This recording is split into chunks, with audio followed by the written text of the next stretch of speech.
Salaminde par jere ngwani dialati en chiran chagala milungwa jure kam langwa nikelu kujujin palu mindit kamran ode na goidu julia nhokdu salaminde par jere ngwani dialati en chiran chagala milungwa jure kam langwa nikelu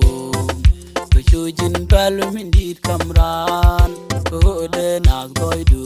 julia juna wo palu kudweni abel kanu punde jangal kanu pin you kan hong ni boy wa ti chimaram me chao boy wa bu so yang bi nong na ne ki ben mo da tan juna wo palu kudweni abel kanu punde jangal kanu pin you kan hong ni boy wa ti chimaram me chao boy wa bu so yang bi nong na ne ki ben mo da tan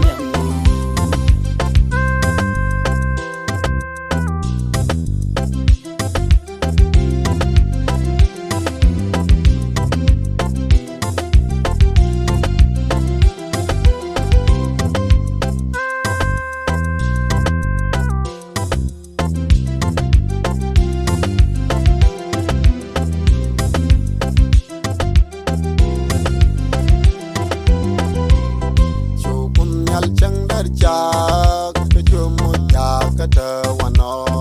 we chang nama berlede ke boy am jak kele we chang dar kejujun lo jami taman to de na goy du juliak chukun yal chang dar jak kejumu jak kata wano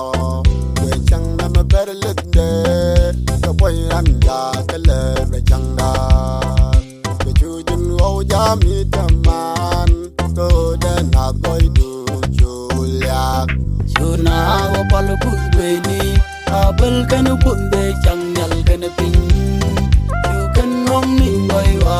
ti chimaram me chao boy wa bu so yang bi nong na ne ki ben mo da tan juna wo palu kudweni abel kanu punde jangal kanu pin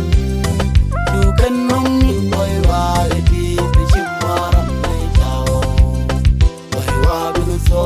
yang bi nong na ne ki ben mo da tan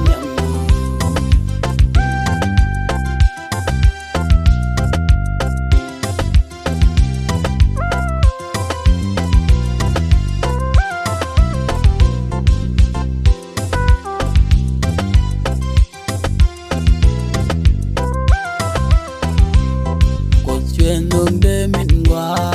kasal par nyud rei de kachak de idu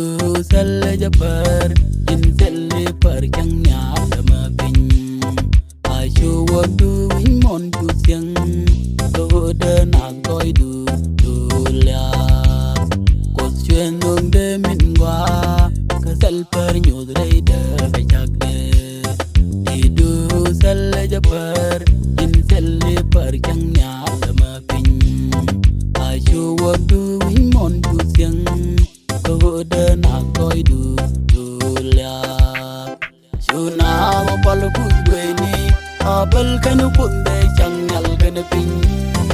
you kan hong ni boy wa ti chimaram me chao boy wa bu so yang bi nong na ne ki ben mo da tan juna wo palu kudweni abel kanu punde jangal kanu pin